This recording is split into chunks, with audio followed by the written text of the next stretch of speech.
Iginit ng Bureau of Customs na bawal ang paihi scheme na iligal na pagpupuslit ng langis sa karagatan. Ito'y matapos masabat ng Customs kahapon ng nasa 217 liters ng diesel sa isang motor tanker na sinusubukang ipuslit sa Subukin Port sa San Juan, Batangas gamit ang mga lorry trucks. Sa tala ng BOC Intelligence Investigation Service, Manila International Container Port, aabot sa 128 milyon ang nasabat nila sa kabuuan. Haharap naman sa patong-patong na kaso ang mga crew ng barko kasama ang dalawang hinihinalang Chinese national.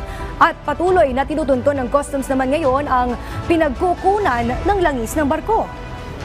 Kung hindi po natin naabutan kung saan naglilipad po ng langis o diesel mula dun sa motor tanker Felisa papunta dun sa mga lorry tanker trucks. Sila po ay nag-aangkat ng langis doon sa high seas o doon sa international waters kung saan dumidikit po sila sa isang mother vessel o malaking barko na naglalaman din ng langis at sila po ay nililipatan ng langis